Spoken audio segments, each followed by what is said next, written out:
All right, so let's start with the big story that we are tracking on WION at this hour. Now, Russia on Thursday said that it has agreed to resume dialogue with the United States on all issues regarding the conflict in Ukraine, including that of prisoner exchanges. The Kremlin has further said that Russia absolutely agrees with the US administration on Ukraine.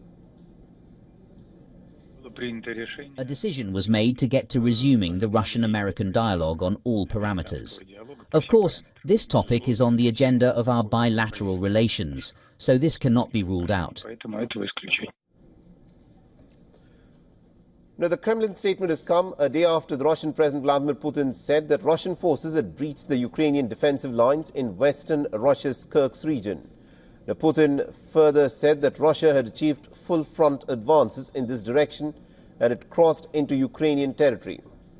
But the Ukrainian armed forces had dismissed Vladimir Putin's claims and had dubbed them to be misinformation, while emphasizing that the Ukrainian forces continue to maintain their defensive position in the area. On Thursday, the Ukrainian forces had said in overnight Russian attack strikes had hit residential high-rise buildings in Kherson. The region's head, Alexander Prokudin, had said that 6 people had suffered injuries in the attack, including twins aged 14.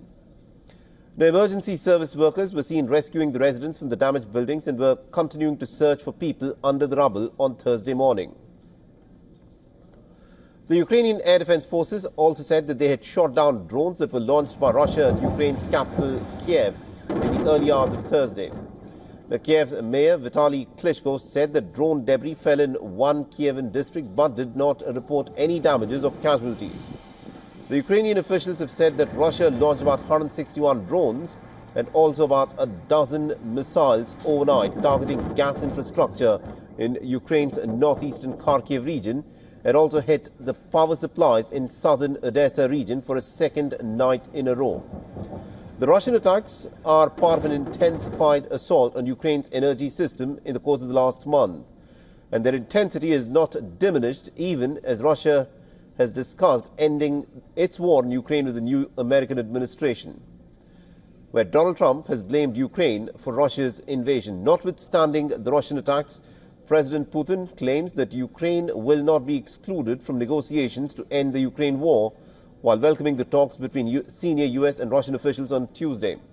Now, Putin has insisted that Ukraine and the European nations are not being sidelined as is being claimed. The Russian president claims that the Tuesday talks were solely dedicated to Moscow and Washington's relations, and therefore there was no need for anyone else to be present at the table.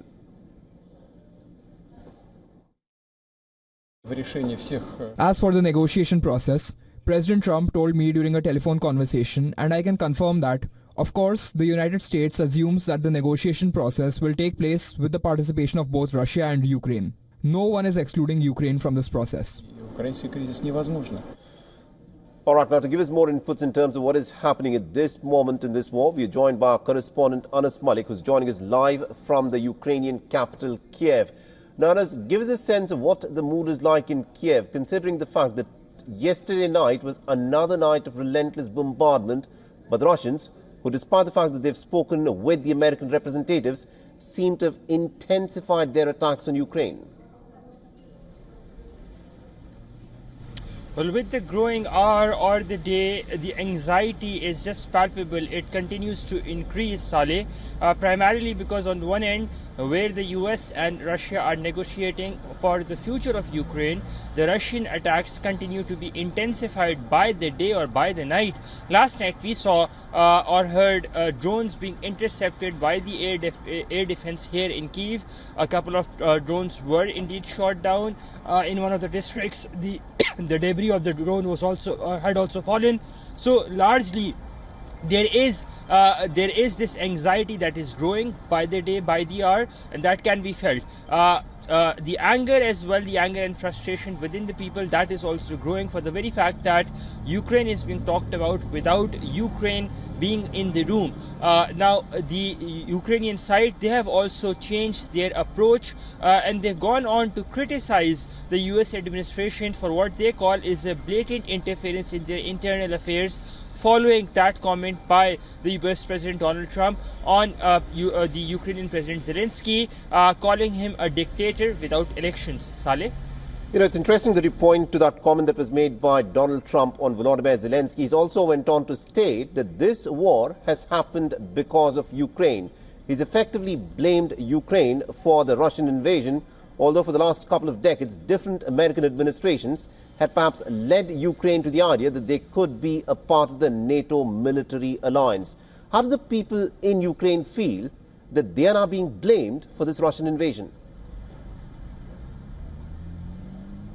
Well, they say it's false. They're falsely being accused, or they're falsely being blamed for the Russian invasion on Ukraine. That is number one. Number two, if anything that these comments do, they allow the Ukrainian people to unite behind their leadership, especially their president, who might have lost quite a lot of approval ratings, but such comments give President Zelensky an opportunity to rally behind the support, the long lost support, and get those supporters, those angered supporters or MIF supporters, back on his support or on his back in order to give a unified response to the policymakers at home and abroad as well, those who are closely watching the Ukraine-Russia conflict. Indeed. Thank you very much, Anas Malik, for joining us from Kyiv and getting us all those details there. For all the latest news, download the WION app and subscribe to our YouTube channel.